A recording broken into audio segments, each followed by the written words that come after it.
Hey, what's up? If you caught that other recent video, then you know about this little prototype we slammed together today. I just want to show a real quick update of a couple minor changes have been going on. We just started the project in home team, so people are now contributing and involved in doing it.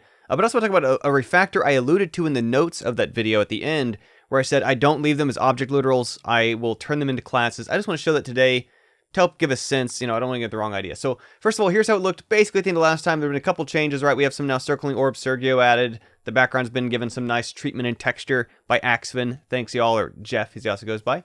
And so that is how it looked before. Now how it's going to look after is actually pretty much the same, right? This is fundamentally going to be a refactor. You'll see that I did have it, I fixed the little graphics draw code in the shot. I've also added the functionality so I can increase my number of shots. Actually up to a pretty absurd degree here. So if I just want waves of cannon shots, I'm just kind of, performance testing and the fact that I can produce more shots for power-ups, even if a temporary buff, just kind of fun, and I've got a reset key there. But the main changes here aren't related to that functionality, aren't related to the new graphics, aren't related to the new spinning barrier yet. Instead, what it is that at the way that the video ended last time, right, just kind of a reminder of what the code looked like. And if you missed it, literally it's the video right before this one. I'll link it in the description. In like, I don't know, 7, 12, 10 minutes, whatever it was, I just kind of walked through. It was a couple hours prototype how I slammed together this functionality of an old NES-looking game. Well, okay, so the way it ended last time, right, was we had these arrays of shot lists, of enemies, of, I guess at this point might have been shot list enemies, and we had enemy surface. We'll kind of ignore that for now. But so in each of those cases, right, the way we're handling it, when we spawn something, we're creating what's just called an object literal, which is this convenient thing JavaScript gives us, where I'm creating an object that doesn't actually have a canonical definition. So if you're used to like C++ programming or some other more rigid traditional object-oriented programming language, you're probably used to seeing that there's a class definition that lays out what are the variables in here, what are the functions in there. So it can be a little bizarre, but this is basically a packet of information that, unlike an array, has labeled variables attached to it, right? So it has a start x value I can reference on new e, of course short for new enemy, has a wave size, has a frequency, has a speed, and then we just had a loop that was going through and kind of from the outside of that data structure operating on those variables. So directly checking, okay, for the corresponding element 0, 1, 2, 3, 4, 5, as we've stacked up more using this array, do some computation to figure out its position in the waveform, do some positions to figure out, is this close enough to the player to cause a reset? And, the code worked like that, and that's often the way I'll prototype because it's very fast, it lets me, it's very flexible. When I need a new variable, I just add it to where I'm spawning it. So we even see this over in the player code when it shot, so here we go. So in the player code, when it shot different shots out of the player, each time it's not really creating a shot by some strict definition. It's creating an object on the fly that has variables called x, defined as 4 left of the player, center player, 4 to the right, y. It's got a x velocity, y velocity, and that's it, because that's all we needed in the shot code for the sake of our prototype to be able to express what we needed, that each shot could update based on its variables. At the end of the day, right, there's values in memory, they're being thrown around. If they're representing what we need, well, it works for the game. Now, that said, because it is a team project, because it's growing, because we're going to increase in complexity and so on, I did allude to in a note that I would wrap those in classes. I just want to show that today so you don't get the idea that we take the full lifetime of this project keeping it in that structure. So here, just even a comparison, right? So the enemy list, still an array of enemies. And this is where at the end, like people think about these some sort of complex data structure. Should they be in a tree? Should they be quad tree? Should they be some other kind of node-based system? And most things are just fine in a list for video games, right? We don't care about sort order. We don't care about insertion time. At the number of elements we have on screen, even with a ton of shots like you saw, it's fine on a modern computer for the kind of numbers of things we're throwing around games. We're not trying to solve some ridiculous algorithmic problem. Okay, so we now have an enemy class definition. I am using the old style of JavaScript, which a function is a class. There is some newer syntax where you can use the word keyword class. Functionally, it gets the job done. Boom, did it. And so you'll see that we just here define our variables. Each enemy, we now expect to see variables called start x, y, frame, phase off, wave size. Now, there's no constructor here because I don't need any of that, because at least the way that we're currently starting the enemies, each one kind of randomly assigns its phase offset. Each one kind of knows what territory to spawn itself in. So we spawn an enemy, we just call a new enemy class instance. That's then processing this as essentially is the constructor of sorts in addition to being the variables it's initializing them.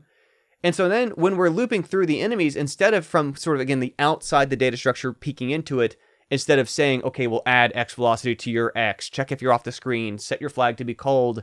Instead, in move enemies, it calls move on each instance. And this is a benefit of the fact that they're not just object literals, they are now classes in the sense that they are both the variables and functions to call on them.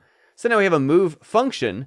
And so internal, that's where it's using, okay, this meaning my, update my X position, update my Y position, check my distance to the player, and then just do the same thing. So again, functionally, this is the same kind of stuff, but now that it's a little more contained, and not really, right? These are all still publicly exposed. We're not doing any private stuff yet.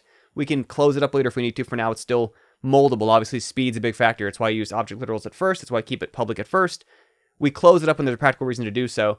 But this allows us to then expand the functionality of these in a way that we can contain better in the class, and it doesn't quite get as spread around. And so we even see a case here. So like, we didn't focus on surface enemies. Won't look at that.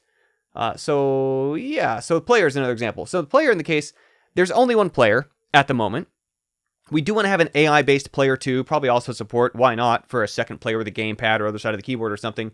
So it's going to be handy to have two separate notions of a player, and this is going to make it easier for us to then have a second instance of the player, where that each player is going to have its own, how many times is it shot been upgraded, what's the state of its rotating defensive shield, what's its position, what's its velocity, including which keys are being held. Is it moving left? Is it moving right? Is it dropping a bomb or firing? And so now those variables are tied to the class itself. Move does it with this instead of some global level px, pxy, pvy, whatever kind of stuff. And same thing for input. So, it does kind of cross over into there. So before we were setting global values for hold bomb, hold fire, hold left. Well, like I said, that's going to depend on which player this is for. And even though now we only have one player, we do plan to expand into two. Heck, why not more with the AI? We'll see what happens. And so this lets us connect a certain key code in this classic switch case style to just then be able to match up to setting the flag on that class instance for that character, which will also make if we want to remap, later, it lets us contain that, or we can build another layer in the middle. And so right now we're still keeping it pretty literal of we've got a class per each object in the universe. Obviously, for a variety of reasons, we might also expand and wrap some other stuff into classes, either in terms of how we're managing our images, how we're managing some things about our level data structures, how we're handling some things about you name it, audio system, right, might be contained in a class. But from the get-go, I'm often a big fan of get it working first in whatever is the fastest, easiest way to make sure, yes, this is doing what we want it to do. This is functioning as expected in the least complicated way possible. That often we're trying to prioritize not, shave off a few machine cycles here or elegance of code for its own sake, but really minimizing cognitive load on us as the programmers, minimizing time spent on over-architecting something that might turn out to have some assumptions we didn't predict that are going to cause us trouble later or that aren't working the way we expect, in which case we want to surface that ASAP. And in this case too, so literally it was a functional prototype to demonstrate the ideas to my teammates when I pitched the project last weekend to help get them involved and say, look, here's what it does. And this is where at the end of the day, aside from the other functionality snuck in there of, okay, well now we can support variable number of shots.